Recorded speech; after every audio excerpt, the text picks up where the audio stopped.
Part 11. The Pentium Era, South to North. Author, Mei Shi Niang. Chapter 101. Lu Ligan came out of the kitchen. Zhang Chen and Jin Lili were sitting on the sofa and looking at him. Zhang Chen asked, "Hey, hey." Lu Ligan shook his head, "I won't sing anymore. My throat feels uncomfortable today." "Hey, do you still have throat discomfort? Then you have to ask Li Shizhen," Jin Lili shouted. Lu Ligan rolled his eyes at her and cursed, "You are still worried about whether your aunt can come on time next month.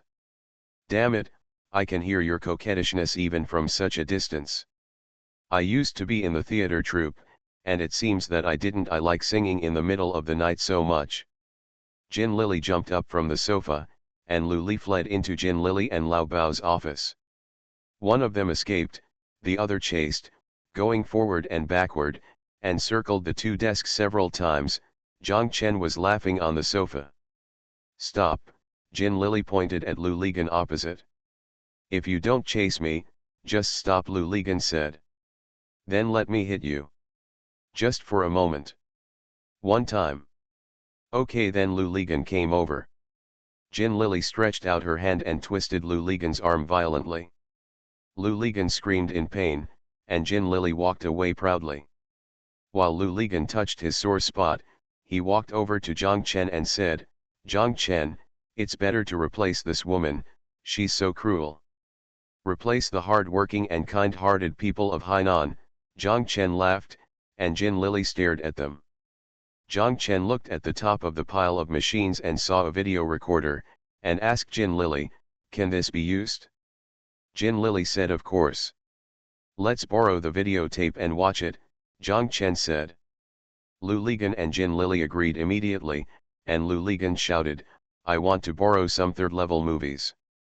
The three of them went downstairs and walked along Kuomao Road for a while.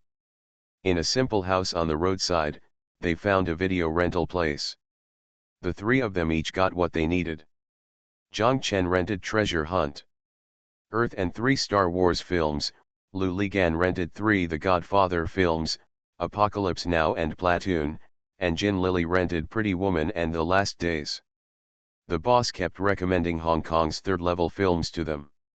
Jin Lili and Lu Ligan said, "You want it, don't you?" Lu Ligan scolded, "It's enough for me to listen to you." The three of them returned home. Lu Ligan expected that there would be another battle for the video recorder and proposed drawing lots. Unexpectedly, Zhang Chen and Jin Lili both said, "Let's look at yours first. Anyway, if you rent it, you will have to watch it all, otherwise it would be a pity." After watching 2 episodes of The Godfather, Zhang Chen and Jin Lili couldn't hold it any longer and wanted to go to bed. Lu Ligan was alone in the living room and continued to watch. Zhang Chen got up at around 3 o'clock to go to the bathroom. He saw that the lights in the living room were dark, but the TV was still flashing, and a nice song was playing. He thought it was Lu Ligan who had left it on, so he walked over and walked to the corridor. At the connection with the living room, he stopped. He saw Lu Ligan still slumped on the sofa, staring at the TV, motionless. What was playing on the TV should be the love between ghosts and humans. Zhang Chen saw from a distance that Lu Ligan's eyes seemed to be filled with tears. When tears flashed, he did not go over again, but quietly retreated to the room. Zhang Chen and Jin Lili didn't wake up until noon. Zhang Chen opened his eyes and saw Jin Lili with her eyes open and staring at the ceiling above her head in a daze. Zhang Chen asked, "What are you doing?" "I'm listening to see if there's any movement outside." "Do you think the pole will go to the airport today?" Jin Lili asked. "Probably not, today is 30 years old," Zhang Chen said. "I think so," Jin Lili said. "He didn't sleep last night. He kept watching videos. He must be sleeping like a pig now," Zhang Chen said. "Idiot, that's even better. It means he can't sleep at all," Jin Lili scolded. The two got up and went out hand in hand. When they arrived in the living room, Lu Ligan was no longer there. Zhang Chen sighed.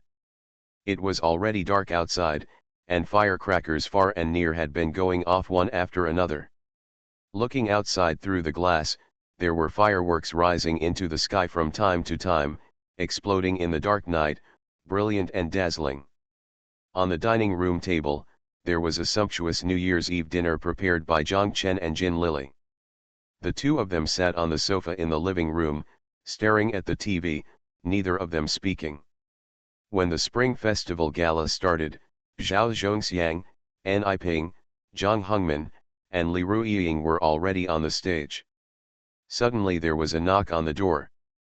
Zhang Chen and Jin Lily seemed startled and jumped up from the sofa. Jin Lily hurriedly ran to open the door. Lu Ligan stood outside the door, smiling sheepishly. Today, there were so many people setting off fireworks outside that I forgot to go home. Jin Lily pulled him in and cursed, "Hurry up, I'm starving to death." Lu Ligan came over, glanced at the TV, and shouted, "Oh, it's so late. The Spring Festival Gala has already started." Zhang Chen suggested that he bring the dining table into the living room so that he could watch the Spring Festival Gala and have New Year's Eve dinner at the same time. Jin Lily shouted, "Okay, go, go, go." Zhang Chen and Lu Ligan carried the dining table and the dishes on it to the living room. After sitting down, Jin Lily opened a bottle of Remy Martin XO, poured it for the three of them, and started their New Year's Eve dinner. On TV, Wei Ji and Zhuang Li were already performing the opera Dream of Red Mansions. Lu Ligan took a sip of wine and said to Zhang Chen, "I went to the aquatic products terminal and searched all over, but I couldn't find gun xiaoxiao." "Zhang Chen, do you miss the taste of gun xiaoxiao?" Zhang Chen scolded, "Nostalgia is nothing. You mix some alcohol with some water, and it smells like gunfire. If you want to miss it, just go buy alcohol and bring it back. I'll mix it for you. Are you missing the people you drank with?" Jin Lily kicked Zhang Chen under the table. Zhang Chen also knew that he had made a mistake. He quickly raised his glass and toasted to Lu Ligan. By the time Chen Pc and Zhu Shimao came out to perform Cops and Thieves, the three of them were full. Jin Lily laughed and said, "I won't accept it now. I will continue to eat late at night when I get hungry later." Zhang Chen and Jin Lily sat on the sofa and continued to watch TV. Lu Ligan stood here for a while, then there for a while, and finally stood at the connection between Jin Lily's office and the living room. Jin Lily watched him standing east and west. "Yes, I didn't understand what he wanted to do at first, but later I found out." Jin Lily shouted, "Gangzi, do you want to call Tan Shahen? Just call." Lu Ligan quickly got into Jin Lily's office, sat down in her seat, calmed down, and then started to dial Tan Shahen's home phone, his heart pounding. After dialing the number, there was a busy signal. Lu Ligan thought he had dialed the wrong number. When he dialed again, there was still a busy signal. He dialed several times but got a busy signal. He shouted, "Lily, is your phone broken? Why can't you dial?" Jin Lily ran over with the remote control in hand. She said, "How is it possible? I just called our house downstairs in the afternoon and talked to my mother. Zhang Chen also called me. How could it be broken?" "Then take a look." Lu Ligan pressed the speakerphone first, then dialed Tan Shahen's home phone, but the signal was still busy. Jin Lily said, "She must be talking on the phone over there." "How could it take so long?" Lu Ligan said.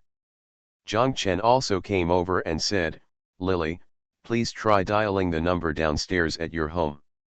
Jin Lily dialed and got a busy signal. She wanted to dial Zhang Chen's neighbor's number again, but when she thought of troublesome asking them to ask Zhang Chen's parents to answer the phone in the afternoon, she could tell that they were very reluctant, so Jin Lily did not call again. In the afternoon, Jin Lily was even angry about this. She said, "Damn, next time I go back, I must find some connections to install a phone for your house." She was so angry that the house across the street only had a broken phone. "What's so cool about it?" Zhang Chen smiled and said, "Forget it, Even if you have to pretend, my parents won't let you go. Jin Lily dialed the number downstairs to her home again, but the signal was still busy. When she dialed Tan Shahan's house again, the signal was still busy. Jin Lily muttered, "Is this broken phone really broken?" Zhang Chen remembered the troop's phone number and asked, "Is it due to arrears?" "Get out," Jin Lily scolded, "do you think it's from your group? Our phone number is automatically collected by the bank every month, and we owe a huge fee." Jin Lily thought for a long time and suddenly shouted, "I know, there must be too many outsiders on this ghost island, and they are all busy calling the mainland now." Zhang Chen and Lu Ligan thought about it and realized that this might be the reason. At that time, the phone number in Hangcheng was already 8 digits, but in Haikan, it was still 5 digits. Lu Ligan made a call to the newspaper office. There was a steady beeping sound on the phone. Jin Lily muted the TV and dialed the number of Mr. Xia's office. A clear call came from Mr. Xia's office. Ring. The local calls are open and the long-distance calls are full. Jin Lily and Lu Ligan said, "Just sit here and grab it." Jin Lily and Zhang Chen returned to the living room. Lu Ligan sat there, turned on the speakerphone, and kept pressing the redial button on the phone with his fingers. The beeping sound lingered continuously. He dialed for more than an hour. A beep sound finally came from the phone. "Haha, I squeezed in." Lu Ligan was ecstatic. "Hello, where are you?" Tan Shahan's mother's voice came from the phone. Lu Ligan quickly said, "Auntie, Happy New Year, I am a Pole." On the other end of the phone, there was a click and the call was hung up. Lu Ligan tried to dial again, but there was always a busy signal. He was squeezed out. On the TV, Kuang Miun was singing the words "I Can't Keep." The Pentium Era, South to North. Author, Mei Shi Niang. Chapter 102. From the first grade of junior high school, Lu Ligan slept on the sofa every day. Jin Lily and Zhang Chen got up at noon and saw him still lying on the sofa, facing inward. They didn't know whether he was asleep or not. They called him, he didn't. Ying kicked him, and after a long time, he lazily turned around and asked them what they were doing. "Eat," Jin Lily called to him. Lu Ligan lazily got up, washed his face and brushed his teeth lazily, ate lazily, and fell on the sofa again after eating. Jin Lily quietly said to Zhang Chen, "This bastard looks like he's finished." They told him to go to Sanya. If not, go to Wuzishan. If not, go to the coconut grove in the eastern suburbs. If not, go to Gilanyang. Or not. Jin Lily asked him, "Where the hell do you want to go?" Lu Ligan patted the sofa and said to Jin Lily, "You go, I will guard my sofa within a radius of 20 meters. Jin Lily and Zhang Chen were helpless. They couldn't stay at home like him every day. They could only go out to play by themselves. But every day, before they went out, Lu Ligan collapsed on the sofa. When they came back, they were still maintaining the posture they saw when they went out. Both of them doubted whether this guy had moved. When he went to the kitchen, he saw that the pots were cold and the stove was cold. Even the sink was dry. It was obvious that he had never even entered the kitchen. The two of them were helpless. They both knew the root cause of his illness but were powerless, so they had no choice but to go into the kitchen to cook. After cooking, they dragged him up and forced him to drink, eat, and talk, watching as he gradually became like a human. On the 6th day of the Lunar New Year, Zhang Chen and Jin Lily got up and walked to the living room. They were startled to see Lu Ligan sitting there. He had obviously just taken a shower and shaved his beard, looking very energetic. Yes, when he saw them, he shouted, "We went out to eat today.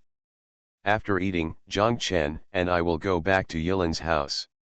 Our luxurious life is over. Tomorrow is the 7th day of the Lunar New Year. Mr. Xia and Lao Bao will be back, and Jin Lily and the others will start preparing to pay New Year's greetings to some related households. Zhang Chen is also going to the new company, Mr. Fu's home on Wenming East Road. After meeting the old woman, he will officially start working. On the 8th day of the lunar month, the day after tomorrow, Lu Ligan also had to go to work. Although there would be nothing wrong if he went to the newspaper office, on this day, he had to stare at Zhang Chen and their advertisements in the newspaper. This can't go wrong. If there is a mistake, the person named Fu will be there.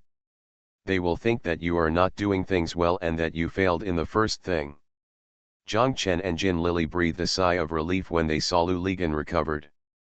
On the 7th day of the Lunar New Year, Zhang Chen made an appointment with Mr. Fu to meet at his home, the company on Wenming East Road, at 10 o'clock. When Zhang Chen got up, Lu Ligan also got up. Zhang Chen asked him, "Are you okay?" "It's okay, what can happen to me?" Lu Ligan said with a smile. "Are you afraid to see the boss lady, and do you need me to accompany you?" You," Zhang Chen cursed. It's okay." Women in Hainan are hard-working and kind-hearted, so they won't be difficult to deal with, Lu Ligan said. Zhang Chen was too lazy to pay attention to him and went to wash his face and brush his teeth. At 9:20, Zhang Chen went out by bicycle. There were a lot more people on the road today, and there were more cars than usual. Many units had to go to work tomorrow. At that time, in Hainan, both the provincial government and the Haikan city government departments, the proportion of mainlanders is as high as 70 or 80. When it comes to media and public institutions like Lu Ligan and others, the proportion is even higher, with many reaching 100%. These mainlanders from the outlying islands, like migratory birds, have all returned today. The whole city seems to be gradually recovering its vitality. Although many shops on both sides of the road will not open until the 15th day of the first lunar month, and the army of migrant workers will also have to pass that time, and then began to flock back to the island. At that time, not only Hainan but the entire country's economic situation was bleak. Hainan was no better than other places, but it was also no worse than other places. Many people who could not find a job after wandering around the island left the island. And have not found ideal jobs elsewhere, they will still go to the island again after the new year. Zhang Chen looked at the streets full of people and cars, feeling as if the spring breeze had awakened. Zhang Chen found Mr. Fu's home on Wenming East Road. It was located in an alley on Wenming East Road. Zhang Chen looked at the time and saw that it was already 9:50, which was later than he expected. The alley is very cramped, with 2 or 3-story old houses on both sides. Compared with the surrounding houses, Mr. Fu's house is relatively new and tall. It can be seen that it must have been extensively renovated more than 10 years ago. Zhang Chen stopped his motorcycle at the door. There were 5 or 6 steps at the door. Above the steps was a dark red door. Zhang Chen walked in. Inside the door was a room similar to Zhang Chen's house in his hometown, commonly known as the vestibule in front of the hall. The furnishings in the front hall are very simple. There is a table in the back, on which the god of wealth is enshrined. On both sides of the front hall, there are 2 wooden red lacquered benches. Mr. Fu sits on the one on the right and the one opposite.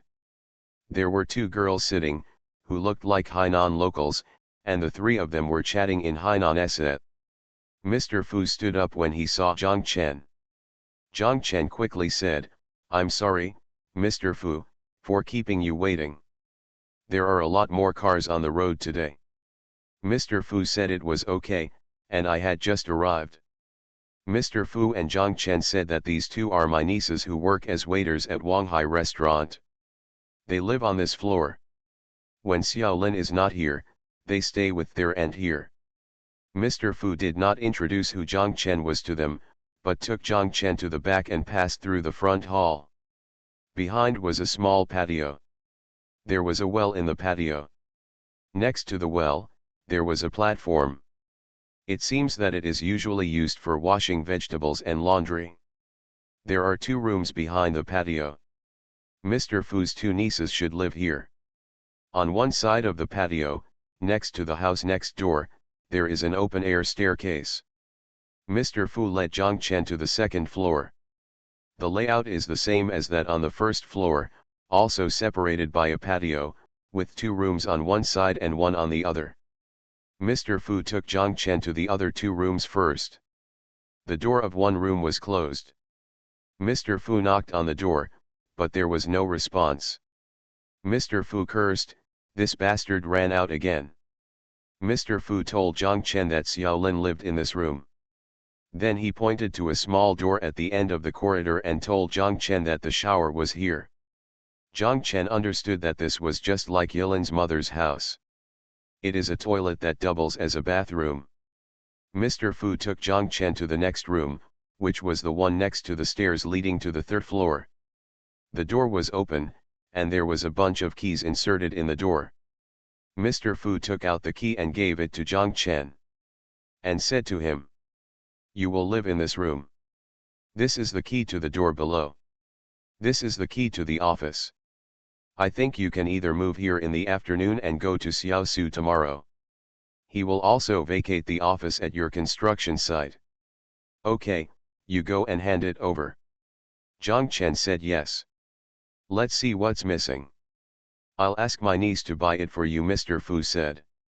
Zhang Chen took a look and found that the room was fully equipped with beds, tables, cabinets, and chairs, as well as electric fans and kettles. Zhang Chen said, "There is no shortage." "There is indeed a shortage. I will buy it myself. Here shopping is convenient." "Yes, the house here is a bit dilapidated, but it is very convenient for shopping and eating," Mr. Fu said. He then pointed to the ceiling fan above his head and said to Zhang Chen, "This old house is very convenient if you don't have too much air conditioner, it keeps tripping, which can only wrong you." Zhang Chen quickly said, "It doesn't matter, there is no air conditioning where I live now." Mr. Fu then took him through the aisle beside the stairs to the opposite side, which is the room above the front hall below. It is as big as the one below. It is arranged like an office, with 2 desks, and there is a safe, an iron cabinet on one side, and a set of sofas on the side near the door. Everything in the room, including the phone on the desk, is new. What is particularly eye-catching is that there is an air conditioner hanging on the wall above the desk. Mr. Fu pointed to the 2 desks and said to Zhang Chen, "That one is yours, and the one here, with the safe, belongs to the old woman, she is the accountant." "What about Mr. Lin?" Zhang Chen blurted out. "Which Mr. Lin?" Mr. Fu was stunned for a moment, and then he understood that the Mr. Lin Zhang Chen was talking about was referring to Lin Zhao. Mr. Fu scolded, "He is a bitch. Don't call him that in the future, otherwise the people below will get confused. If you call him Xiaolin, I told you before. You don't need to give him a shit. He is just an electrician. No, if you obey, kick him. He only lives here because he is a relative of the old woman, do you understand?" Zhang Chen nodded and said, "I understand." Mr. Fu explained again, "Also, you and the old woman only need to know about work matters. Don't talk to him at ordinary times." Zhang Chen said yes. Mr. Fu walked to the door and called upstairs, "Su Fang, come down." Zhang Chen didn't know whether he called Shu Fang or Su Fang. Anyway, this should be the name of the old woman mentioned by Mr. Fu. You are listening to Novels at Bless Up channel. Wish you happiness and luck. Please subscribe to receive new novels. How do you feel about this novel? Please like and leave a comment. The Pentium Era, South to North. Author, Mei Xiniang. Chapter 103. Gu Shufang came downstairs quietly. Zhang Chen didn't even hear her footsteps. When she came out from behind Mr. Fu, Zhang Chen was startled and then froze. Mr. Fu has always called the old lady, but in fact Gu Shufang is not old. She is actually only 42 years old. She looks younger than her actual age, as if she is only 35 or 16 years old. She looks very dignified and has fair skin. So white that it is rare to see in this place in Hiken, so white that it makes people feel calm and even gloomy just looking at it. She was indeed unsmiling, not serious, but indifferent. After she looked Jiang Chen up and down for a while, Jiang Chen felt that a layer of his own skin had been peeled off by her, and he couldn't help but shudder in his heart. "This is my wife, Gu Shufang." "Shufang, this is what I told you, Xiao Zhang, Jiang Chen, Mr. Zhang." Mr. Fu introduced them. In front of Gu Shufang, Mr. Fu did not dare to call her an old woman. "Hello, Aunt," Jiang Chen shouted quickly. Gu Shufang looked at him without any expression, which made Jiang Chen embarrassed. Mr. Fu probably noticed this embarrassment and said quickly, "Xiao Zhang, you may not know yet, but my wife and you are fellow villagers. She is from Suzhou. Xiao Zhang is from Yongcheng, below Hangzhou." Gu Shufang gave him a cold look and said disdainfully, "In the eyes of you Hainan Essa, anyone from the mainland is probably a fellow countryman, right?" Jiang Chen almost laughed. "It's true. Suzhou and Yongcheng can't even fight each other. How can they be called fellow townsmen? Gu Shufang is from Suzhou, no wonder she doesn't look like a Hainan Essa at all." Mr. Fu laughed at himself and said, "It's not about Suzhou and Hangzhou. The song also says that we are all descendants of the dragon, so wouldn't it be more appropriate to call us family?" Gu Shufang said dully to him. Jiang Chen secretly laughed in his heart. It seemed that this woman was difficult to deal with. She was not a hard-working and kind-hearted Hainan Essa. Mr. Fu pretended not to hear her words. He looked around, frowned and said, "That's it? I'm leaving first. There are still a lot of things to do in the unit." His words seemed to be addressed to Gu Shufang, but also to Jiang Chen. Gu Shufang walked away without even looking at him. Jiang Chen quickly said, "Mr. Fu, go and do your work." After Mr. Fu left, the atmosphere in the office seemed to solidify instantly. Jiang Chen stood there, a little at a loss. He felt that he could neither stand nor sit.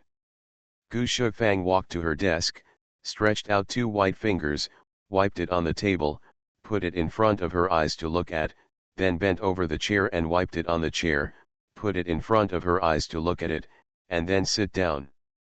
She turned to look at Jiang Chen standing at the door and said mockingly, "Do you also have a lot of things to do? If you have something to do, you can leave. If you have nothing to do, just sit down. Let's clarify some things." As she spoke, she tapped the table opposite her with her chin.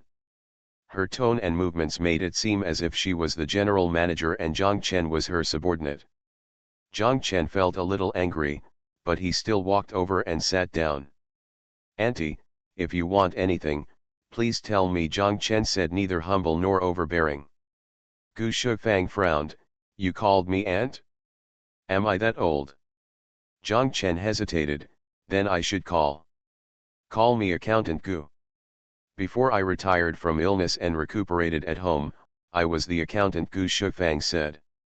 "Okay, Accountant Gu." Jiang Chen nodded, "If you need anything, just tell me. You should know how much money you can make from this project, and how much money you can probably share. I think you have calculated it, right?" Gu Shufang looked at Jiang Chen and asked. Jiang Chen nodded. "To be honest, I didn't agree with you sharing so much at first, but then I thought about it, as long as you can do things well, you can get more, it doesn't matter." Gu Shufang continued. Jiang Chen looked at her, speechless, not knowing what she meant by what she said, and she said it so straightforwardly and without ambiguity. "I think one thing you may not know is that I asked him to stay in this project. Every penny earned from this project will be given to my daughter." "Your daughter?" "Yes, my daughter is also his daughter. She lives at my grandma's house in Suzhou. After completing this project, I will also return to Suzhou." Jiang Chen nodded and said, "I understand, but Accountant Gu, why are you telling me this?" Gu Shufang paused and said to him, "I am telling you because I want you to know how important this money is to me and my daughter." "I understand, but what does this have to do with me?" Jiang Chen said lukewarmly, feeling baffled in his heart. Of course it does matter. I know how you do engineering work, Gu Shufang said. What's the meaning? You have to get your share, you have to get wages, and you have to get kickbacks from suppliers. I don't care how you do it in other places, but here it's not allowed. You have to understand that every kickback you get, these are things you shouldn't take, they belong to me and my daughter. Zhang Chen opened his eyes wide. He looked at Gu Shufang, and his heart was already full of anger. This woman, how can she be so humming dignified and quiet? She is completely a gentle shrew. A shrew will beat you to death with a stick. This gentle shrew is using soft knives and cold knives. Zhang Chen now understood why Mr. Fu couldn't stay in this house for one more minute. Zhang Chen suppressed the anger in his heart. He looked at Gu Shufang and asked, "Are you done?" "I've said all I want to say." Gu Shufang also looked at him. "Okay, now please say what you should say," Zhang Chen said. Gu Shufang's eyebrows twitched. She was a little strange and asked, "What should I say?" "You must apologize to me immediately," now Zhang Chen said. "Why?" "First, this is the company, this is the office. In the office, I am the general manager and you are the finance. I don't care about you and your daughter, or who you are from Mr. Fu. In the company, you must follow my lead, you have no right to put yourself above me. Second, what you just said does not even have the most basic courtesy. I don't know if you have read a book. If not, you shouldn't. If you have, you shouldn't. This is not what a subordinate of you should say. Third, I don't have to confess anything to you, but I have my own principles for doing things. What you said cannot happen to me, and I will not allow it to happen to anyone in the company. This is not against you. Be responsible.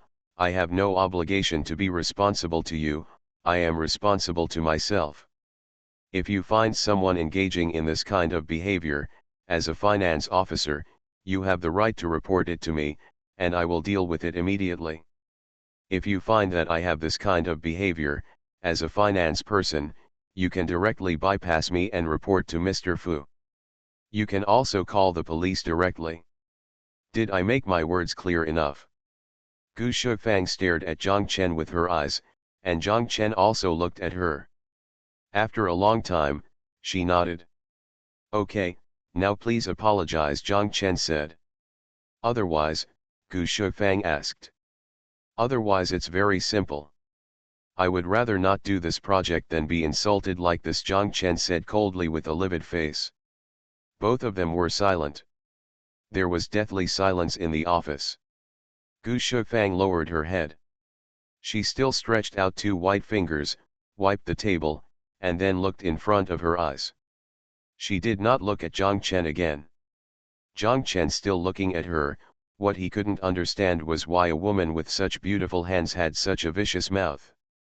Gu Shufang then stretched out 2 and 4 fingers of her left hand, put them together in front of her face, then slid them to both sides, and then put them together again in front of her face. She turned them over and took a look. The 4 fingers patted each other twice.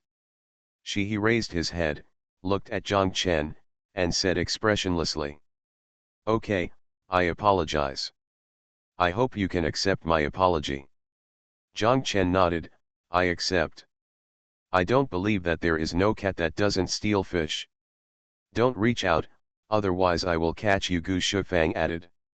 Zhang Chen stood up and smiled calmly, "I'm not a cat, and I won't give you a chance. I advise you to put your mind elsewhere." Zhang Chen said and walked out. The Pentium Era, South to North. Author, Mei Xiniang. Chapter 104. Zhang Chen returned to Yilin's house and was about to move things.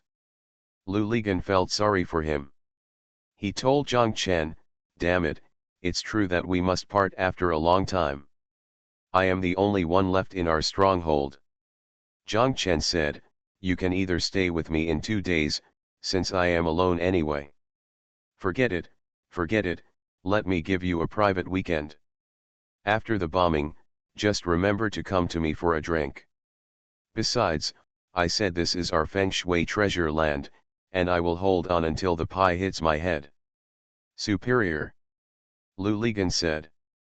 Zhang Chen lived in Yilin's house for more than half a year and didn't seem to buy anything. But when he moved, he found that there were still a lot of things. The most common ones were books and clothes, as well as the renderings and design drawings he had accumulated over the past 6 months. Zhang Chen has a habit. When handing over a rendering, he will always draw another one to keep as a souvenir. When leaving Tan head office, Zhang Chen brought all these paintings back. Looking at it now, there is a huge pile. Lu Ligan volunteered to borrow a tricycle from his mother in Yilin to help Zhang Chen move. He could ride from here to Wenming East Road, which would only take an hour at most. Yilin's mother looked at Lu Ligan and asked, "Do you know how to ride it? What do you understand about this?" "I can ride on 2 wheels, but these 3 wheels will only be easier to ride than 2 wheels," Lu Ligan said disdainfully. Yilin's mother said, "Then you ride."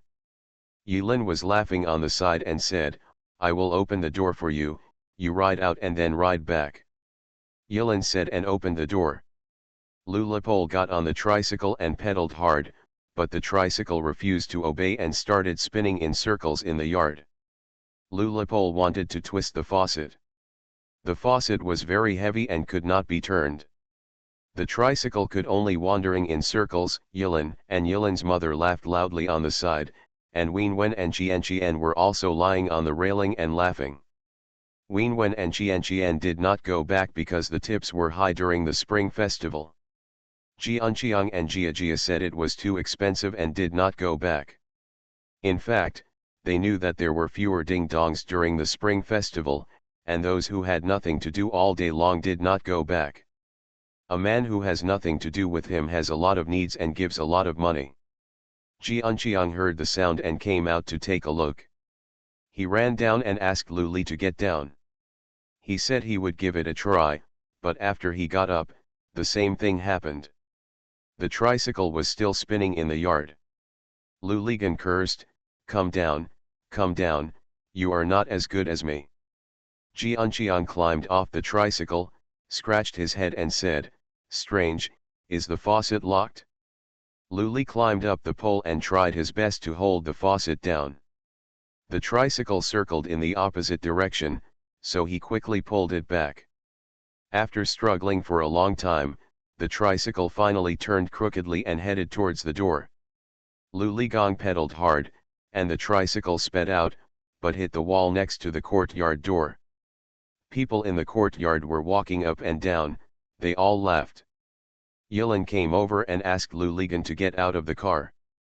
He backed out of the car, then climbed up. He just stood there and pedaled. The tricycle sputtered out of the gate.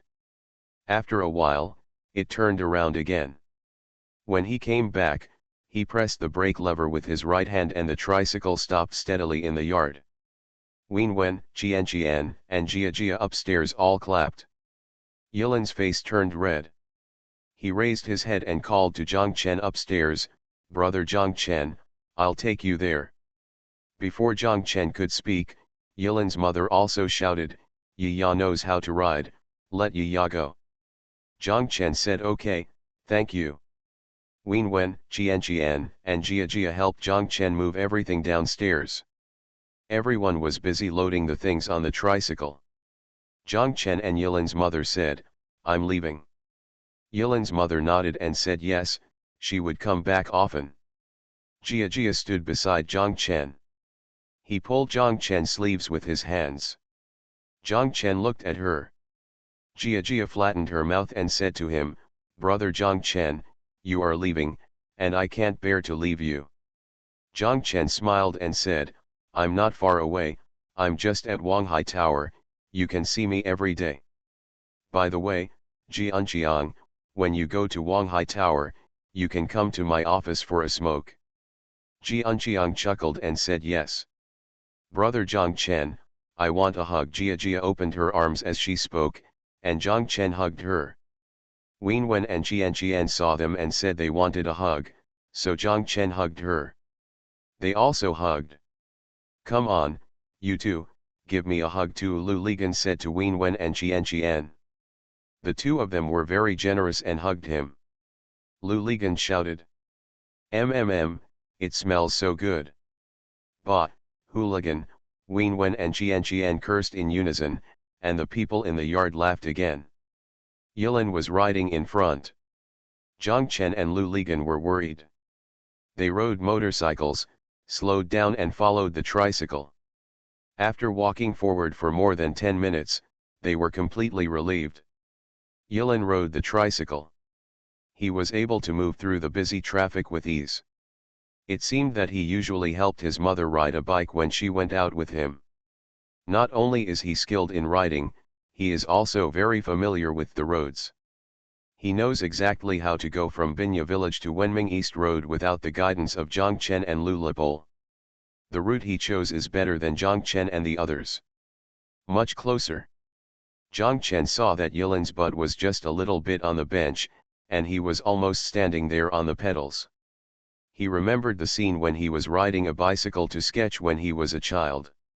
He almost stood on the pedals of the bicycle like this. Superior. It only took Yilin 40 minutes to arrive at Mr. Fu's home. The door was open and they went in with their things.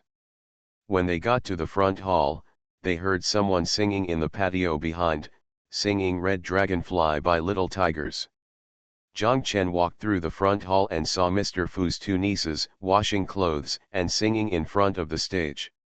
There was also a young man sitting on the circle of the well, singing with them. When they saw Zhang Chen, they all stopped. When they got down, the two girls said something to the young man in Hainanese or Cantonese. The young man quickly stood up and walked up to Zhang Chen to shake hands with him. The young man chatted with Zhang Chen. Zhang Chen probably understood and knew that he was Lin Zhao. Lin Zhao's voice was very high-pitched, commonly known as a male duck's voice. He didn't seem to speak Mandarin. What did Zhang Chen say to him? He could only understand half of what he said, but he had a nice smile and kept smiling. Zhang Chen was holding something in his hand and couldn't free his hand to shake his hand.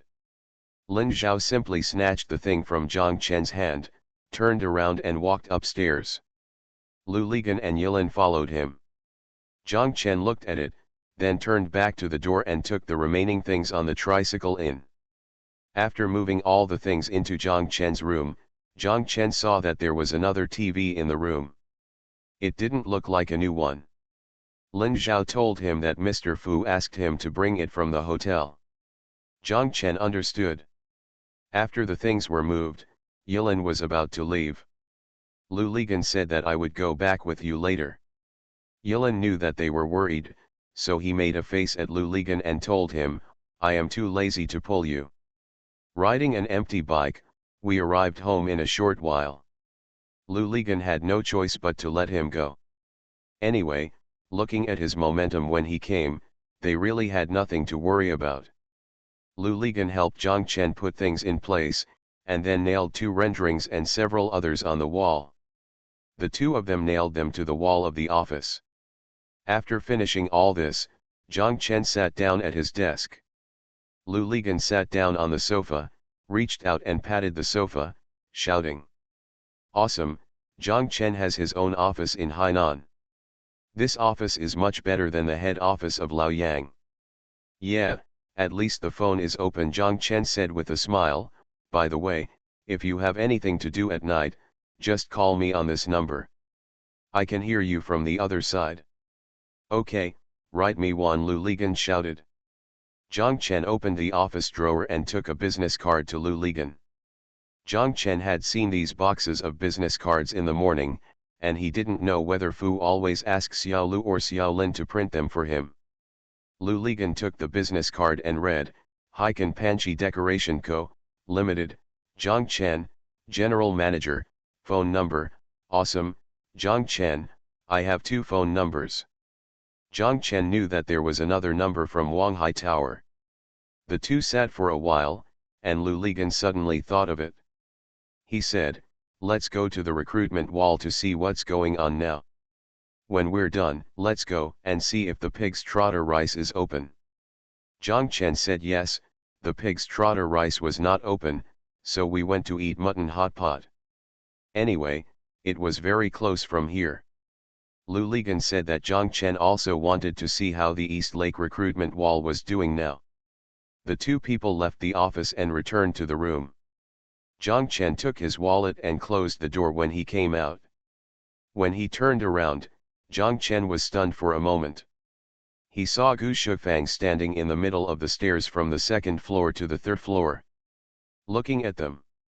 The Pentium Era, South to North. Author, Mei Shi Niang. Chapter 105. Jiang Chen nodded towards Gu Shufang and called, "Accountant Gu."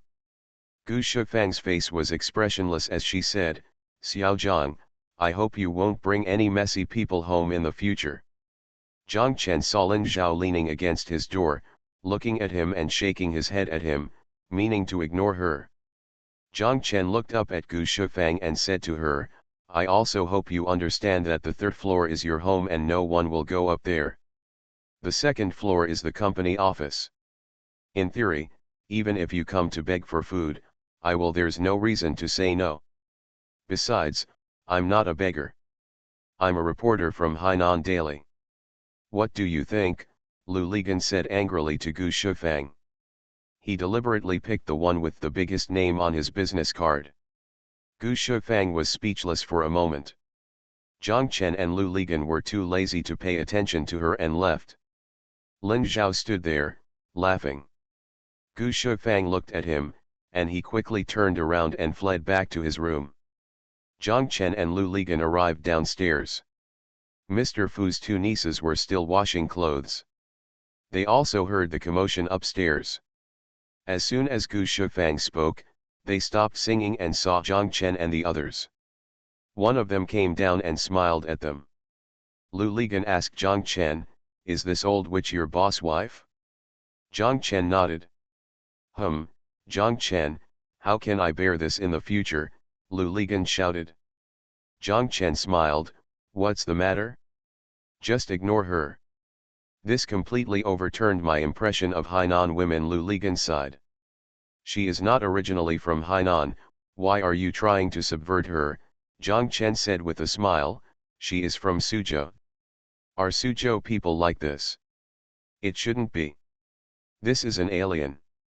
Lu Ligan shook his head and said, "I think she is more like a mean and resentful woman." The two people arrived at the East Lake recruitment wall. It was deserted here. There were no recruiting units and not many people looking for jobs. Lu Ligan went to the small room. The staff on duty inside knew Lu Ligan and called him from afar. "Director Lu." The recruitment wall and their newspaper belong to the same labor service company under the Labor Bureau. They are originally sister units. Although Lu Ligan refused to be the deputy director of the advertising department, the news spread through various channels. Many people called him Lu Ligan. "The Pole is Director Lu." Lu Ligan asked them, "Are they so deserted today? It would always be like this before the Lantern Festival." The other party told him that it was like this every year. Most of the companies were not open yet, so who would recruit? For those who work, the custom in many places is not to travel far before the 15th, and they will not go out until after the Lantern Festival. Jiang Chen was listening to the side, and his heart skipped a beat. He was very worried about the effect of his advertisement after it was published in the newspaper tomorrow. If he couldn't recruit the right people before the 15th, then he promised Mr. Fu that after the 15th the plan to start construction will be ruined. Mr. Fu will not think that he is a big talker. Lu Ligan saw Jiang Chen worried and quickly comforted him. "It's okay. You don't have to recruit thousands of troops, just a few dozen people, so there must be no problem." "I hope so." Jiang Chen smiled bitterly in his heart. When they passed by the Pig's Trotter restaurant, they saw that the Pig's Trotter restaurant was not open yet, so they went to the Dongyang Yang Hot Pot restaurant. It was open, and there were quite a lot of people. Many of them were relatives, friends, and family members who came here to eat. Several tables are pushed together. "Do you want to call me Lily?" Lu Ligan asked. Zhang Chen said no, Mr. Xia and Lao Bao are back today and they will have dinner together in the evening. Xiao Su arranged Zhang Chen's office at the back door of Wanghai International Hotel, close to Daying Road. Whether it is a supplier or a job applicant, it is very convenient to enter and exit. There is no need to go through the Hixia Road gate, and there is no need to pass the hotel lobby or shopping mall, but people from this unit rarely appear here except when commuting to and from get off work. Mr. Fu must have put some thought into this arrangement. For more than an hour after the recruitment advertisement appeared in the newspaper, people started to apply for the job directly with the newspaper in hand. When Zhang Chen saw this, he breathed a sigh of relief. Zhang Chen asked each applicant some simple questions. Zhang Chen had already made plans to focus on recruiting team leaders of each group. As long as the team leaders were recruited, other people would not have to worry too much. There will definitely be a large group of relatives and fellow villagers under these team leaders. Those who come to apply for jobs are basically those who stayed in Haikan during the Spring Festival. Some have been here for several years. When meeting such people, Zhang Chen is particularly interested and will focus on finding out which company he has worked for and what projects he has worked on. Knowing these 2 points, you can basically tell how good his craftsmanship is. The company's reputation is there. They are all peers and know each other well. Whether a person's craftsmanship is good or not, and how meticulous the work is, cannot be hidden from others. The work he has done is there. Zhang Chen usually goes to these places. Habitually, he would look at him harshly with the eyes of his instructor. He remembered the rough ones in his mind, and he knew the ones that were carefully crafted. This was the advantage of recruiting people who had already worked on the island. As soon as the other party mentioned those projects, Zhang Chen would have a clear idea. Next, what Zhang Chen needs to know is why he left the original company. You need to be particularly careful about this. If you are unfortunate enough to recruit a naughty team leader, and if he shows off his temper and makes trouble, then the team leader who stops is not his. But the entire project will be delayed. Decoration is a closely linked process, and special emphasis is placed on the mutual cooperation and cooperation of various types of work. It is not said that the water and electricity team has not dug the wire trough, and your mud and water team has started to work on the floor or walls, and the carpentry team has not finished the work. After that, your paint team can go up. In the evening, Lu Ligan ran over to see Zhang Chen's recruitment situation. Zhang Chen told him that he probably had someone in mind, and he would continue to recruit for 2 days to see if there was anyone more suitable. The two people sat and chatted. After a while, the idiot came over on a new motorcycle. As soon as he entered the door and saw Lu Ligan, he shouted, "I came to see the instructor, you are forced to do it, why are you here?" Lu Ligan scolded, "I'm normal here. You forced me to raise me, so why didn't I go back to the mainland? Why should I go back? I'm the only one left in the whole family. When I go back, I'll be ripped off by the poor guys in the village. Uncle Tan won't let me go back," the second guy said. Zhang Chen and Lu Ligan then realized that this boy was an orphan. Based on his bad temper, he was definitely right to rip off everyone, but they were afraid that if he wanted to show off, in the end, his pants would be all gone. Without him, it would be hard to escape the village naked. No wonder Mr. Tan didn't allow him to go back. "Have you started work over there?" Zhang Chen asked. "No, we have to wait until the 15th day. Nothing happened these 2 days," the second-hand guy said. Lu Ligan smiled and said, "The commander just happens to be singing every night." No, you idiot, what's the point of singing? Everything you eat will be shouted out." The idiot shook his head. Zhang Chen and Lu Ligan laughed. The idiot looked at them curiously and asked, "Why are you laughing?" "I'll tell you the truth, singing is really hard. Then you still have time to come here, Lu Ligan asked. The second-rate guy made a sad face and sighed again and again. The prices have skyrocketed these days. It's so expensive that I feel bad for myself. I just want to get up and ask others to refund my money. Zhang Chen and Lu Ligan were made to laugh by the idiot. When it's time for dinner, the second guy must treat them to dinner. He says that there is a delicious coconut chicken restaurant on Wuzishan Road nearby, and he wants to take them there to eat. Zhang Chen wanted to ride a motorcycle, but the second-rate guy said no, just walk over, leaving mine here too. The other end of Daying Road is connected to Airport Road, and this end is connected to Wuzishan Road. They walked for a few minutes and arrived at Wuzishan Road.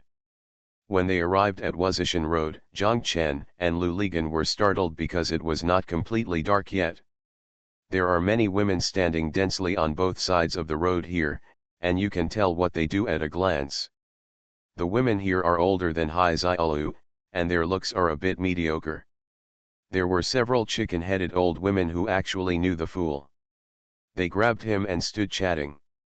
One of them called him a fool from afar. The fool walked over. What did she say to the fool? I took out 300 or 400 yuan and gave it to her. She didn't bring a bag, but took out a pen and paper from her clothes. She wrote something and showed it to the second-rate guy. The second-rate guy nodded to confirm. She rolled up the paper, pen, and money given to her by the second-hand goods and stuffed them back into her clothes. You are listening to Novels at Bless Up channel. Wish you happiness and luck. Please subscribe to receive new novels. How do you feel about this novel? Please like and leave a comment. The Pentium Era, South to North. Author, Mei Xiniang. Chapter 106. Zhang Chen and Lu Ligan were standing a few steps away from them. Lu Ligan cursed, "You can't go out with this bastard. It's embarrassing." Several women came over and walked around in front of them, looking at them without even looking at themselves. They knew there was no chance and didn't bother to speak, so they walked away. The second-hand goods walked back to them, and Lu Ligan cursed, "What the hell are you doing, placing an order?" The second-rate guy glared at him and cursed, "Shit, how could I, the second-rate guy, want the goods from Wuzishan? This is the lowest level in Hiken. That old woman, she is helping me buy the Mark 6 lottery." "Are they still doing this?" Zhang Chen asked curiously. "Of course, who doesn't understand diversification nowadays?" "Then if you win the prize, will she give you the money? Will she run away and find no one?" Lu Ligan asked. "No, you can rest assured about this. I once won a 42,000, and she gave me 30,000, the second-rate guy said. She took away 12,000. "No, leave the 12,000 yuan with her and keep it with her every day. Don't think about it. It's not from here. It's from someone else." The second-hand guy smiled and said, "That period was really fun. This chicken head seemed to be not only reputable, but also very business-minded." Zhang Chen and Lu Ligan burst into laughter. It seems that this city, on the surface, officially has a set of rules and institutions that maintain the operation of the entire city, but among the people, privately, there is another set of unspoken rules of their own, and time helps them subdivide themselves. Hierarchy and operating rules. Lu Ligan knew that there was another place that was even lower than this, but he didn't say it. Huo took them to an open space opposite Aer Liangtang. Aer Liangtang is also a famous restaurant in Hiken. It specializes in Hong Kong cuisine. Zhang Chen, Lu Ligan, and Jin Lily have eaten here before. The dishes are delicious. It's really good, especially the free soup every day. Jin Lily told them that Aer is the little wife. Only if the soup is well cooked can a little wife retain and attract men. In other words, keeping a man's stomach will keep a man's heart. Look, what are men, and what is the difference between them and pigs? Zhang Chen and Lu Ligan laughed to death, but they thought this statement was very funny, so they remembered it. When they talked about Liang soup, they called it Little Wife soup. There were 3 coconut trees in the open space, and cars were parked under the trees. Zhang Chen and Lu Ligan thought they were coming to the Little Wife soup opposite and couldn't stop eating, so they parked here. The second-rate guy said no, they were here to eat coconut chicken. Zhang Chen and Lu Ligan looked around and saw a closed auto repair shop at the end of the open space. There was no hotel anywhere. The second-hand guy took them to a small road next to the auto repair shop. At the intersection was a pile of garbage with 2 rats crawling on it. There were many rats in Haikan, and they were not afraid of people. Zhang Chen was standing at the door of Waxan building one night wearing slippers and felt itchy on his feet. When he looked down, he found a mouse crawling on his instep. He was so frightened that he yelled and raised his foot. The slippers and the mouse flew out. The people around looked on and didn't care. It seemed that Zhang Chen, a grown man, was too fussy. The second guy took them in from the alley, and after walking for more than 10 meters, they found a courtyard shaded by trees. Just like the Dongyang Yang Hotpot restaurant, there were 40 or 50 small tables in the open air, and on each table, there was a cassette stove and a stainless steel pot. When Lu Ligan saw the cassette stove, he became interested and took a closer look. He was the one from Giguo's company. Damn it, he even used it here. No wonder their business was so good, and Yilan's mother actually before the Spring Festival, all the stoves and gas tanks were sold out, and I asked Lu Ligan if he had any. Lu Ligan thought that Haikan Evening News must still have a lot of stock, so he took Yilan's mother to Haikan Evening News and found Director Huang. Yilan's mother also pulled 3 cars from Haikan Evening News and all of them were after selling out. Director Huang was so happy that he scolded his interns. Look at this, a housewife who can't read a word has outclassed all of you. You still come to me every day to complain that it's not easy to sell. What the hell is the use of going to college? It seems that this cassette stove is being made in Hainan. Different from Dongyang Hotpot restaurant, most of the diners here are mainlanders, and they are all one man and one woman. It is rare to see 3 men sharing a table like them. Huo told them that the business of this store was all brought about by Ding Dong. Zhang Chen and Lu Ligan were startled, and Lu Ligan asked, "You mean, these women around are all Ding Dong?" "That's right," Huo said. Lu Ligan and Zhang Chen looked around. They saw a pair around them, and they looked a little suspicious. The women were all young and beautiful, but the men were of varying ages. Some were very old. The 2 people were sitting there, looking like a father and daughter, but their movements and the look of intimacy didn't look like a father and daughter.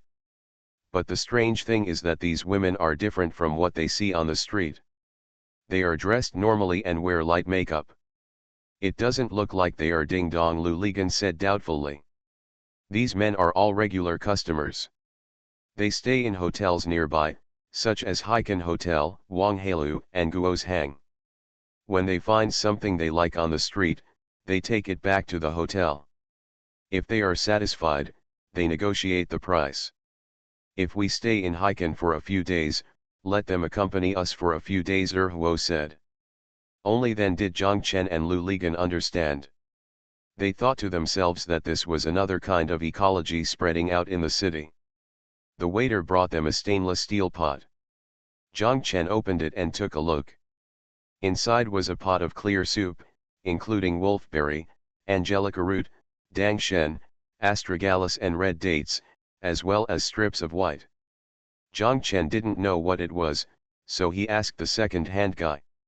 The second-hand guy told them, "This is coconut meat, coconut chicken, just eat this damn thing." The waiter installed the gas tank, opened the cassette stove, and told them that if he saw that the fire was gone, he must ask us to come and change the gas tank. "Don't open it yourself." Zhang Chen and Lu Lipol nodded, thinking to themselves, the ghost guy must apologize. After getting the money, I probably know that when selling this thing to customers, I need to provide safety education to customers. Then the waiter brought 2 plates, one was full of marinated chicken, and the other was filled with chicken blood, chicken intestines, chicken gizzards, chicken hearts, chicken livers, etc., indicating that a chicken they are all here, everything is available, and it is impossible not to kill them right away. Another waiter brought them the cold dishes they ordered, as well as the dishes that would be added to the pot later after finishing the chicken. The cold dishes were served, and the rest of the dishes were placed on a small shelf next to the table. When the waiter saw the water in the pot boiling, she opened the lid and slid the plate of chicken down. 2 or 3 minutes later, the same waiter came over with a stainless steel basin and a spoon, wiped off the floating layer of foam in the pot for them, and told them that they were ready to eat. "You can eat it so soon?" Zhang Chen asked in disbelief. When he thought about it, as long as it was chicken, it would take half an hour to stew it before it would rot. "Okay," the waiter smiled, "these chickens are all free-range chickens that we raise in Dingen." Zhang Chen took a piece from the pot and put it in his mouth. The meat was indeed tender and delicious. The second guy saw that Lu Ligan and Zhang Chen were eating happily. He was also very happy and shouted, "Isn't that right? I told you that the coconut chicken hot pot here is delicious."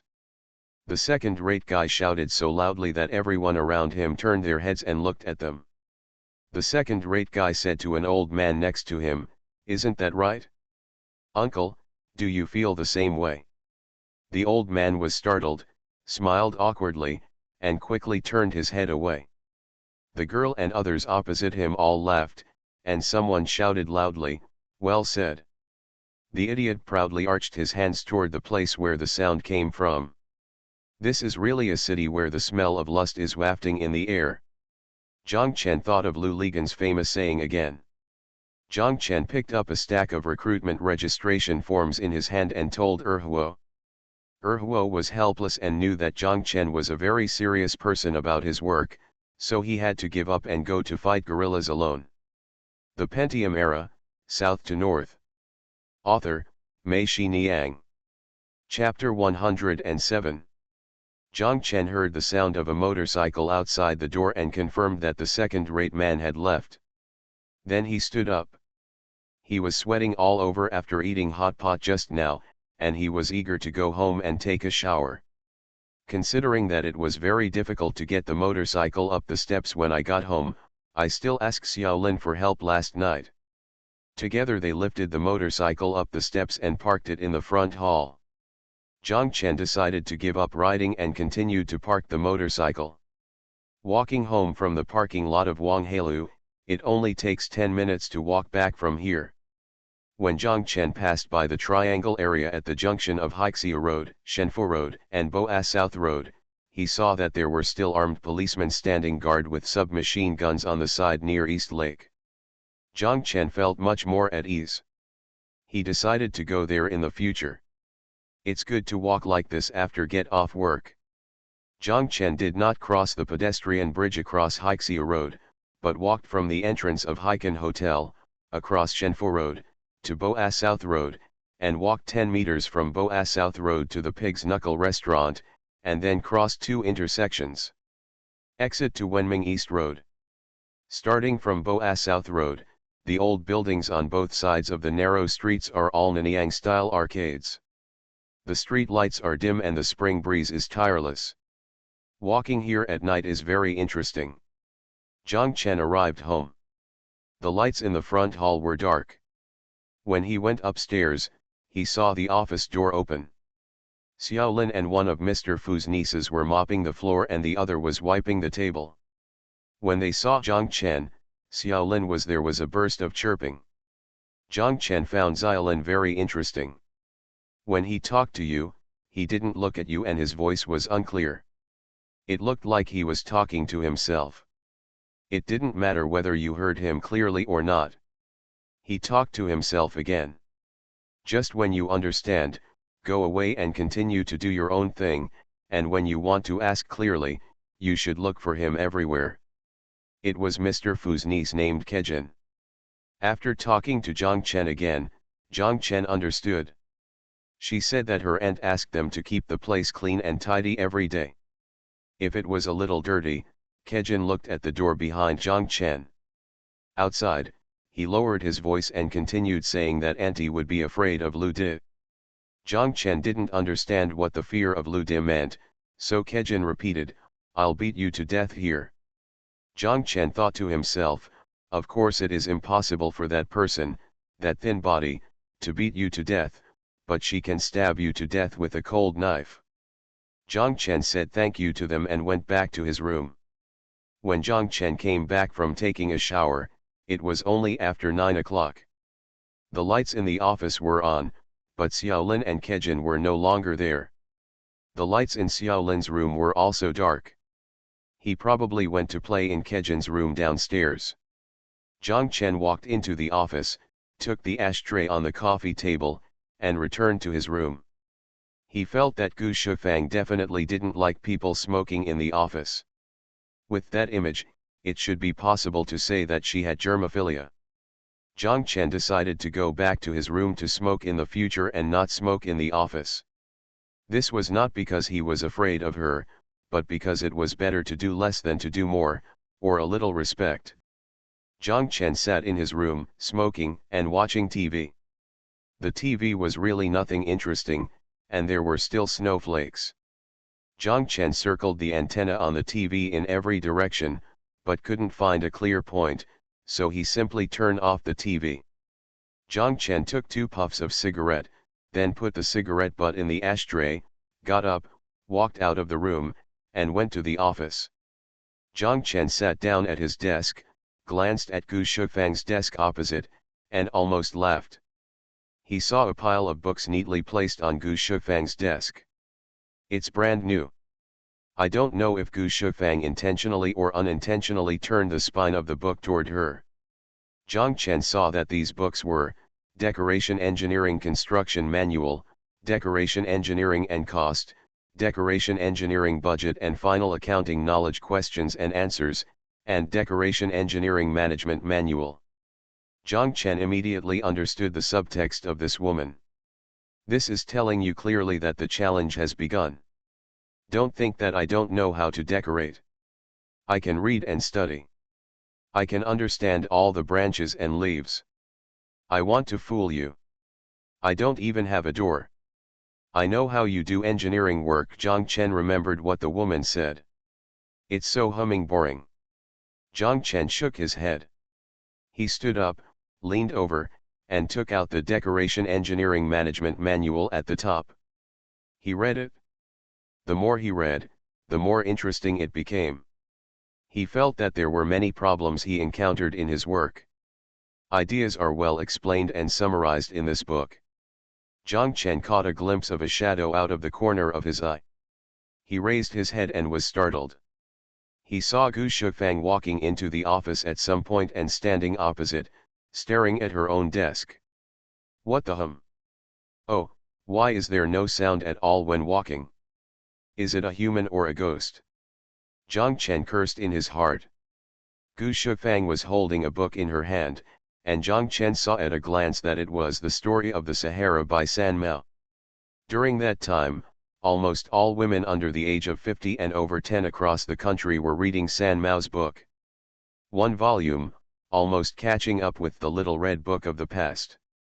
Jin Lily also has many San Mao books, including this one, The Story of the Sahara. Gu Shufang put down the book in her hand, wiped it on the table with 2 white fingers, and put it in front of her eyes for a look. Zhang Chen really expected that there would be dirt on her hands, and he wanted to see her when she was angry. What's going on, and why is she afraid of Lu Di's family? Unfortunately not. She wiped the seat again, looked at it and sat down. Then she raised her head and looked at Zhang Chen opposite. She saw the book in Zhang Chen's hand, and then looked at the pile on her desk. Are you reading my book? Gu Shufang asked.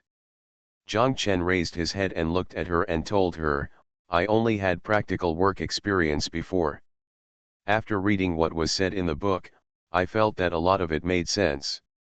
It could help me avoid detours and get twice the result with half the effort.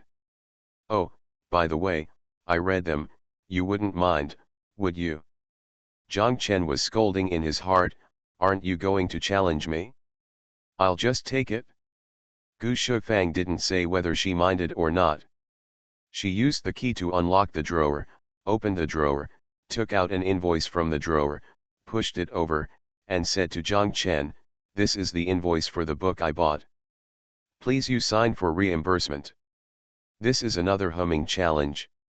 Let me tell you, even though I am a boss lady, even if I buy a few books, I have to have complete financial procedures. Do you dare to mess around? Jiang Chen picked up the pen, signed his name, pushed it to Gu Shufang, and said with a smile, "From now on, this book is not your book, but the company's book, and I can read it." Gu Shufang didn't say anything. She looked at Jiang Chen's signature and said, "The handwriting is pretty good." Jiang Chen said thank you. Gu Shufang didn't say anything. She put the invoice in the drawer, locked it, then opened the story of the Sahara and read it without saying anything. Jiang Chen stared at the book, but couldn't read it anymore, and his mind was filled with thoughts. He felt that Gu Shufang and San Mao were really incompatible. He didn't expect that she was also reading San Mao. He didn't know what San Mao would think if he knew about it. A writer who finished writing a book is really not finished. He who knows that every reader who reads his book is a unique book in itself. When they read it, the book merges with their own experience and begins to continue. The same story of the Sahara, Jin Lily is watching, Tan Shahen is watching, Su Jianmei is watching, the women in the offices of the film company and advertising company are watching, and when they get here, Gu Shufang is also watching. Jiang Chen can't imagine, what would it be like if all the women who read this book were brought together? If their thoughts were separated again and merged together, what kind of beautiful giant river would it be? Jiang Chen couldn't help but look up at Gu Shufang, feeling relieved. He thought that this woman might spend every day in this hot city, with a little shade, dreaming gloomily about the sunshine and romance of the Sahara. It's also pitiful. And her husband was walking around like a lantern, walking between other women. Xiao Ning was not here today, and he would definitely not let himself be idle. Jin Lily was right, there are basically two types of men. No, Mr. Fu is a bastard, either a naked beast or a dressed beast, with very few exceptions. Will you be an exception? Jiang Chen asked himself in his mind, and then thought of Xiao Zhao, and he did not dare to think about it anymore. Jiang Chen sighed softly. Gu Shufang raised her head and looked at him, but hesitated to speak. The two sat there facing each other, reading quietly, and no one said anything. They seemed to be secretly competing to see who was quieter than the other. After more than half an hour, Gu Shufang stood up, closed the book, put the chair back under the desk, straightened it, then turned and walked out. Jiang Chen looked up at the empty door, but did not hear her. The sound of footsteps made me wonder if she was standing at the door or already going upstairs. The Pentium Era, South to North. Author, Mei Xiniang. Chapter 108. Jiang Chen got up and took out the Decoration Engineering Construction Manual again. After reading it, he took out a notebook from the drawer and recorded some technical issues mentioned in the book while reading. During the interview tomorrow, he can ask the other person these questions. After Jiang Chen became an instructor, he summed up an experience, that is, if you want others to believe you or even admire you, it is not like Gu Shufang, who puts a few books in front of them that you have not read, but to ask yourself, quietly first understand all the things you don't understand, and then communicate with the other party in an expert manner. No matter who you are in front of, you can't show your timidity, only in this way can you calm people down. Of course, this requires you to be fully prepared and not just talk nonsense. Jiang Chen recalled that during his interview, the chef asked him whether he should use dark soy sauce or light soy sauce when steaming fish. Such a simple question made him realize his true colors and feel ashamed. Jiang Chen was in the office until it was past 12 o'clock, then he turned off the lights and door of the office and went back to sleep. When he arrived outside the door, Zhang Chen saw that the patios on the second and first floors were completely dark. He couldn't help but look up and saw that the light in a room on the third floor was still on. He didn't know if Gu Shufang was under the light. Continue watching Sahara Stories. The next morning, while Zhang Chen was still washing up in the bathroom, he heard Kejin and the others singing Special Love for Special You in the patio below. These two girls, and Lin Zhao, seemed to particularly like singing. When they sang, although they used what they thought was Mandarin, two of them had a Hainanese accent and one had a Cantonese accent. You couldn't hear the words they were singing at all, but they were very interesting, especially Xiao Lin's father-in-law. The duck's voice, mixed in with the two female voices, didn't seem out of place at all. Zhang Chen came back after washing his face and saw Lin Zhao lying on the railing, singing a chorus with the two girls below. When Zhang Chen walked over, he patted him on the back. He turned around and smiled at Zhang Chen. Zhang Chen returned to the room, sat down, and planned to eat noodle soup after smoking a cigarette before going to work. From where he lived to Wanghai Tower, there were small shops along the way, from Hainan noodle shop to Guangdong rice roll shop. Then to Dad's tea shop, as well as noodle shops, steamed stuffed bun shops, and pancake and fried dough stick shops opened by mainlanders. They have everything you need. It's very rich. It's much better than when I lived in Binya village. Zhang Chen sat there smoking and listening to them singing, humming along in his heart. He felt that what they sang was much better than the ghost who sang while playing billiards in Binya village. At least they didn't sing intermittently, which was annoying. Uncomfortable. After finishing smoking a cigarette, Zhang Chen continued to sit. He was going to listen to them finish singing the song before going out, but the singing stopped suddenly. Zhang Chen felt suspicious and stood up. When he walked to the door, he knew the reason. Seeing Gu Shufang standing at the stairs on the third floor, Kejin, Xiaolin, and the others must have seen her. Sure enough, Xiaolin was no longer visible in the corridor. Zhang Chen looked around and saw that Kejin and the others had also slipped away in the courtyard. Zhang Chen was angry and funny, and secretly shook his head. He turned around and closed the door. When he passed Xiaolin's door, the door was open. Zhang Chen asked, "Let's go together." Xiaolin Yuli Wula muttered to himself and walked around the room. Zhang Chen didn't know whether he was leaving or not, but he suddenly grabbed an electrician's bag, put it on his shoulder, and walked out. When he was walking, he held his body with both hands and moved quickly like a god of plague. He didn't dare to look in Gu Shufang's direction when he went out. He hurriedly closed the door and walked in a hurry. Only then did Zhang Chen reach the stairs. He was already there. First floor. Zhang Chen walked downstairs and when he reached the gate, he saw Xiaolin standing there waiting for him. Zhang Chen couldn't help laughing and said, "Xiaolin, who are you, Gu Shufang? Are you really afraid that she will make you afraid of Lu?" Xiaolin turned his head this way and that as he walked.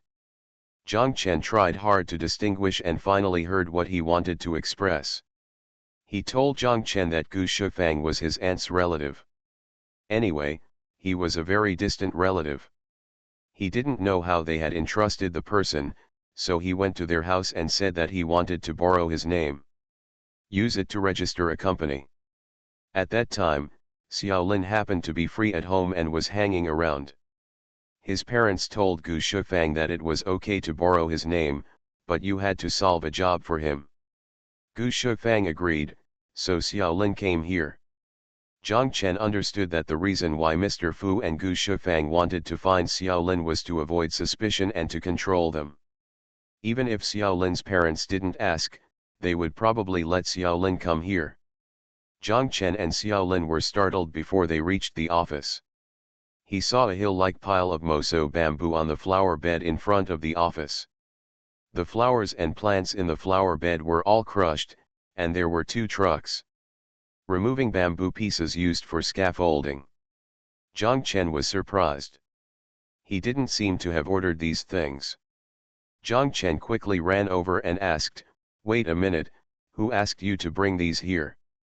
The workers who were unloading the goods told him, the leader asked us to load it here, or you can be the driver." Zhang Chen ran to ask the driver, who also said he was the leader. "Which leader?" Zhang Chen asked. "The leader of our unit." "Which unit are you from?" "The first construction of the city." Zhang Chen was even more surprised. He knew that City Number 1 Construction Company was Hiken City's number 1 construction company, a state-owned enterprise, but he had no cooperative relationship with them.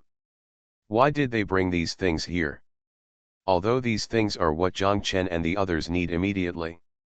The civil construction part of the extra story of Wanghai Mall was originally subcontracted according to Zhang Chen's intention. After all, he had no equipment, and most importantly, he had no construction qualifications. Zhang Chen told Mr. Fu about this idea, and Mr. Fu told him not to subcontract or let other companies participate in this project. "There are too many people talking and we will do it ourselves." Do it yourself? Although the construction of adding a new story is not difficult, Zhang Chen and the others who do the decoration basically know some civil engineering, but what about the procedures? What to do with the qualifications and what to do with the equipment? Buy it yourself? There was no commercial concrete on the market at that time. All the concrete had to be mixed at the construction site with a mixer. Adding layers of construction also required moving all building materials from the bottom of the building to the top of the building, which required winches, scaffolding, and housing for workers. A simple workshed requires moso bamboo, bamboo chips, and linoleum felt, as well as building templates for pouring beams and columns. Do you need to buy these yourself? Mr. Fu waved his hand and told him, "Small things are just small things." When Zhang Chen was confused, Xiao Su ran over and said to him, "Mr. Zhang, things are urgent. I didn't have time to tell you. These things were all borrowed by Mr. Fu from the first construction of the city." As Xiao Su spoke, he took out a few things for him to sign. Zhang Chen felt a little unhappy. He thought that as a general manager, he didn't know anything and no one would ask for his opinion. Everyone had already decided. When the deal was done, I notified myself to come and sign. Damn it, he thought, he was not even as good as Xiao Su. Xiao Su was a representative of Party A, but he participated in the decision-making of many matters of Party B. What was this? However, Zhang Chen signed the letter anyway. It turned out that Mr. Fu had already made an agreement with the Municipal First Construction Company to use the name of the First Municipal Construction Company to carry out the civil construction project of adding another floor. However, in fact, it had nothing to do with the First Municipal Construction Company and it was up to them to do it themselves. It's just that after the project is completed, the project money goes to the city's construction account, and they deduct a 3-point management fee. The equipment required for the construction, from mixers to winches, including moso bamboo and bamboo chips needed to build scaffolding and work sheds, the building templates were all borrowed free of charge by the city. This part of the project was subcontracted from their company to the City First Construction, and the City First Construction subcontracted back to them. What Xiao Su asked Zhang Chen to sign was to complete the procedures in this regard. In this way, the qualification and equipment issues were solved, and the purpose of preventing other companies from participating in the project was achieved.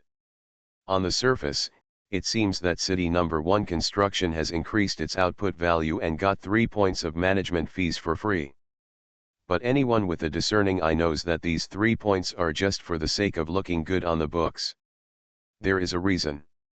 In fact, City Number 1 Construction lends equipment for free.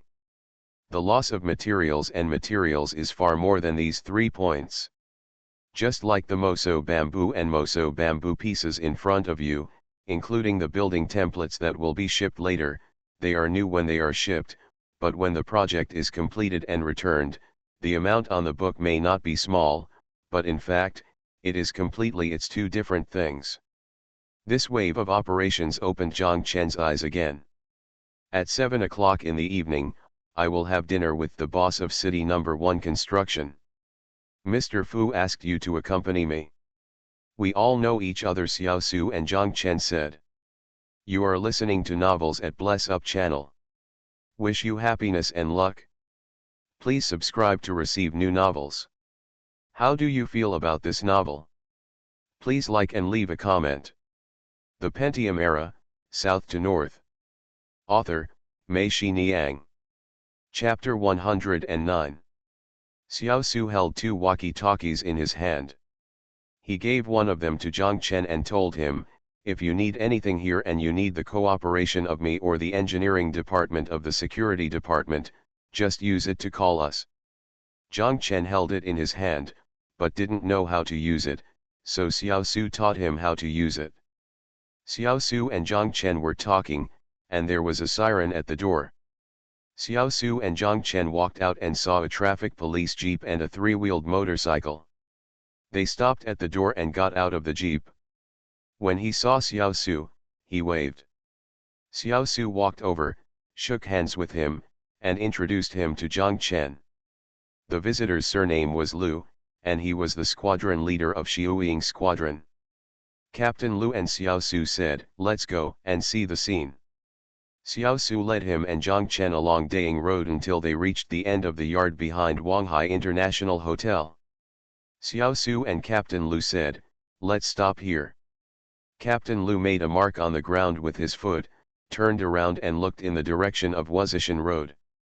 He said, okay, then this side will start from here, and it will be blocked here, and the other end will end at the Wuzhishan Road intersection.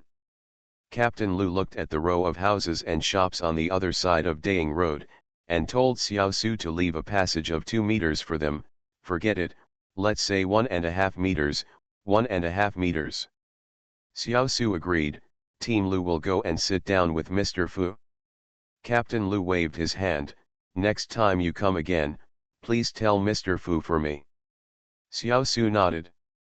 Captain Lu and a traffic policeman following him told him to put up a sign at the intersection of Daying Road and Airport Road, saying that due to the Wanghai Tower expansion project, starting from today, the section from Wanghai International Hotel on Daying Road to Wuzhishan Road, traffic is interrupted, please go around. The traffic policeman said yes, turned around, got on the tricycle and left. Captain Lu told Xiao Su and Zhang Chen, that's it, I'm leaving too, see you later. He turned back to the jeep, which drove away with its siren on. It had been less than 10 minutes since Captain Lu arrived and left. Although Zhang Chen had been following them, he didn't quite understand what was going on here and there. Xiao Su and Zhang Chen said that the district government has agreed that the section of Daying Road from here to the Wuzhishan intersection will be closed as a construction site for our Wanghailu expansion project. Zhang Chen understood. When he came in the morning, he was still thinking that if the business of Wanghai Mall was not affected during the construction, he could only use the site for mixing concrete, cutting rebar and wire rods, and stacking sand, gravel, and cement. It was placed at the back of the shopping mall. He was worried that the place was too small to fit it, but he didn't expect that Mr. Fu had already solved it. This fully shows the importance of Wanghai Tower in the eyes of the local government, and also deepens Zhang Chen's impression of Mr. Fu as Haibassian. Xiao Su turned on the intercom and called, Engineering Department, Security Department, your people come to the back of the mall to help. The dozen or so workers had finished unloading the 2 carts of bamboo pieces and were sitting on the flower bed to rest. Xiao Su called out, who is the captain? One of the people in the group stood up and ran over. Xiao Su asked him, did Mr. Tan tell you that he asked you to come here to help? The captain nodded. Xiao Su tapped the line drawn in front of Captain Lu with his foot, and told the captain to cut off Daying Road from here to the Wuzhishan intersection, leaving a 1.5 meter passage for them. The captain looked towards the Wuzhishan intersection and asked, where is the workshed set up? Damn it, I forgot about the workshed, Xiao Su said, walked another 6 or 7 meters into Daying Road, and said to the captain, "Then let's start sealing it from here." The place where he was standing, next to Wanghai Building, was the building of the Agricultural Bank of China next door. The bank also had a back door opening here. The captain asked, "Is it necessary to leave a passage for them?" "No need, don't they have a front door? Let them enter and exit from the front," Xiao Su said. "What about over there?" the captain asked. Going past where they were standing, on this side of the road, there was first the Agricultural Bank of China building, then Wanghai International Hotel, then Wanghai Mall, then the Hixia branch of China Construction Bank, and then to Wuzishan Road, where there is also the Hixia branch of China Construction Bank. A side door opens on Daying Road. The side the captain mentioned refers to the side door. No need to leave any. There is one passage over there, and another one here. Then there is only one narrow one, which is useless. Forget it, even if you walk over there, you won't be able to use 1.5 meters. Just leave a note of 1 meter for them," Xiao Su said impatiently. The manager of the engineering department came with 6 or 7 people, and the manager of the security department came with a dozen security guards. Xiao Su and the manager of the engineering department said, "You cooperate with the captain to seal the road and build a work shed." Xiao Su pointed to the row of shops and the security manager across the street and said, "You guys are watching here. If you come out, you should scold me. Anyone who interferes with the construction should be beaten back." Xiao Su left after making arrangements, and Zhang Chen also returned to his office. There were already several applicants waiting at the door, leaving the captain and 2 department managers behind to lead their men to block the road outside. Zhang Chen saw this situation and knew that he had to hurry up. Now, no matter how suitable the person was, he would not tell the other party to wait for notification, but would tell him to go to work now, and you go outside to help build the shed. There was a noise outside and someone started arguing. Zhang Chen hurriedly ran out. It turned out to be people from the Agricultural Bank of China next door and the merchants opposite.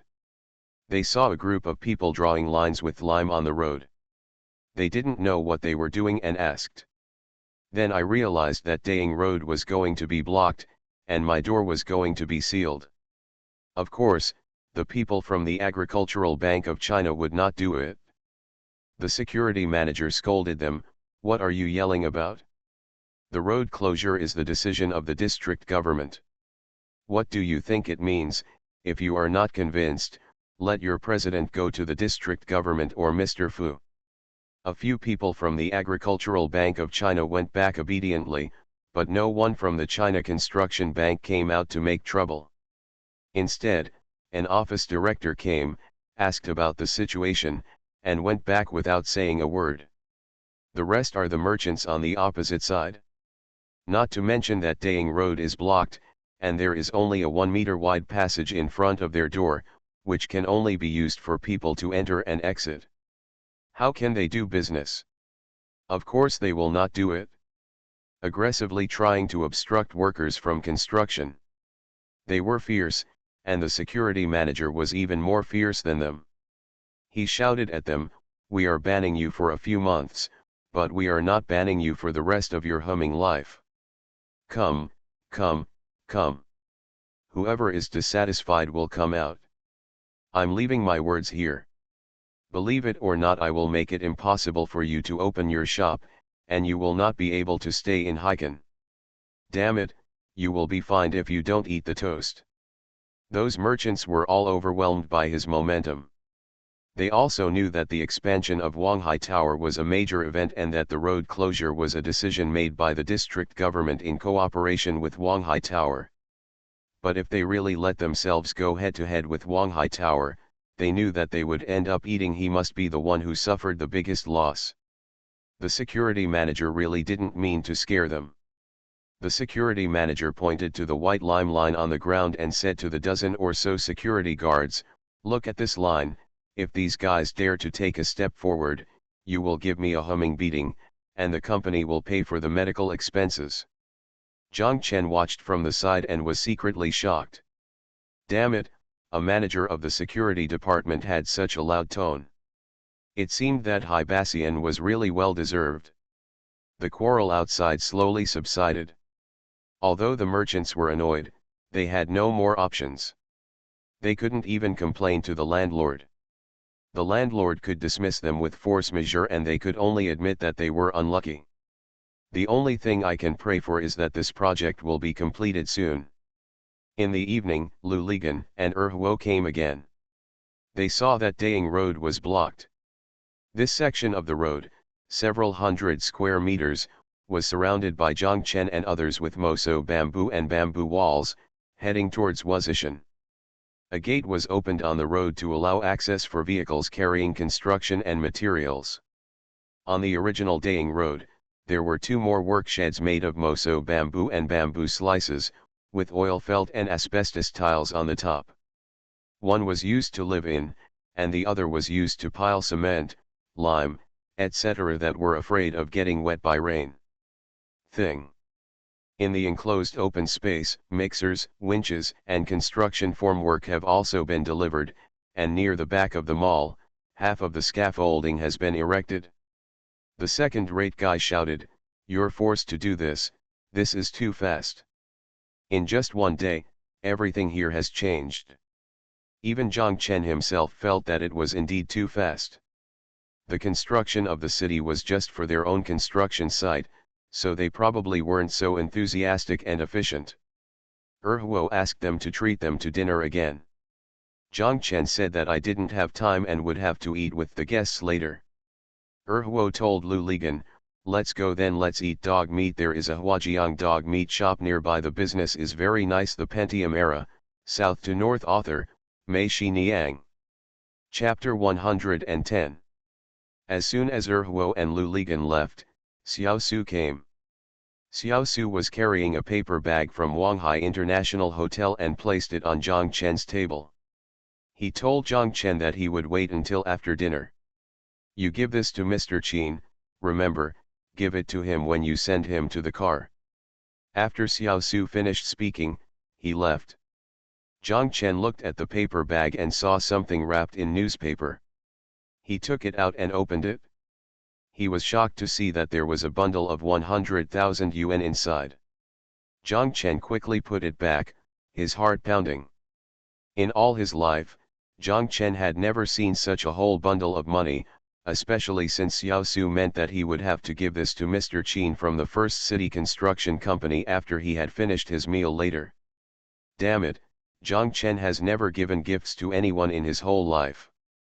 In Yongcheng at that time, it was very popular to treat guests and give gifts through the back door. Not to mention other things, it was impossible for you to recruit workers without going through the back door. But Zhongchen, it was the troop leader who came to the door on his own. He didn't even need to give gifts to anyone before he entered the troop. After joining the troop, his parents also wanted to express their gratitude to the old troop leader and bought some cigarettes and alcohol for Zhongchen to deliver. Zhongchen refused to do anything and had no choice. His father had no choice but to say that he would deliver it himself. Zhongchen told his father, if he dared to go, I would resign from the troop immediately. My parents knew that he was really capable of such a thing, so they had no choice but to forget it. Zhongchen stared at the paper bag on the table. This was not tobacco or alcohol, but 100,000 yuan. Damn it, 100,000 yuan was going to be given away with his own hands. How could he do this? Zhongchen thought of Jin Lily, and he quickly called her. He thought that since she was in finance, she should have experienced this kind of thing and had experience in this area. The most important thing is whether there will be any danger if I give away such a large sum of money like 100,000 yuan. Jin Lily listened to Zhongchen's words on the phone. To Zhongchen's expectation, she didn't seem surprised at all. She said, yes, just give it to you. 100,000 yuan, so much, Zhongchen asked. What's the point? It's normal. In today's society, there is no benefit. Whoever does things for you will be embarrassed to let others help you, no matter how bad Mr. Fu is. Moreover, you will definitely get more than you spend. Zhang Chen thought about the agreements he was asked to sign and why so many things were delivered continuously today and so quickly. It seemed that Jin Lili was right. But Zhang Chen was still in a dilemma. He said, "But you also know that I have never given a gift before. How can I give this gift? I haven't been sent to school, Zhang Chen. You haven't been a general manager, and you are now. Also, you are a general manager, not a moral model. Such a lot of money, does it count as?" Okay, Jin Lili interrupted him, "Do you think being the general manager is so easy? You have to take the benefits, and of course you have to do the dirty work. If you can't even do something as simple as sending money, then I advise you to stop being this general manager as soon as possible." Zhang Chen was angry, "I didn't want to be." Jin Lili laughed, "You blame me? Now that you've been cheated, are you willing to go back? Mr. Tan, didn't he say you can go back at any time? Are you willing to go back?" Zhang Chen was stunned for a moment. Although he had only been a general manager for a few days, and there were still some unsatisfactory experiences, but if he really wanted to go back to work as an instructor now, to be honest, he really couldn't bear it. It's easy to move around, but once a person reaches a high place, damn, not many people can accept it if he is asked to submit to a low place. Zhang Chen now understands why those who are officials will die if they lose their official positions. "Zhang Chen, are you still there?" Jin Lili asked. "Yes," Zhang Chen said angrily. "Zhang Chen, let me tell you, think about it, if you don't send someone to your company, who will?" Jin Lili's tone became tactful. "Also, don't think that anyone can do this. Many people think it's not my turn to do it." Jin Lili leaned closer to the microphone, lowered her voice and continued, "Just like in our company, Mr. Xia usually lets Lao Bao do this and that, but when it comes to giving gifts, Lao Bao is not even qualified, so Mr. Xia does it himself." "Why?" Zhang Chen asked curiously. He thought that if he was Mr. Xia, he would definitely let others do such troublesome and annoying things. "Are you stupid? Do you think all you gave away was money? What else is there besides money? Face, favors, you gave away the money, and you earned the face and favors. Next time you have something to do, if you go to Mr. Chin, will they not give you face? Since this face is bought with money. Yes, of course people sell the face of the person who gives the money." Zhang Chen thought about it, and it seemed like this. Jin Lili continued, "If Lao Bao goes to give it away, it is equivalent to taking the company's money and buying his own face.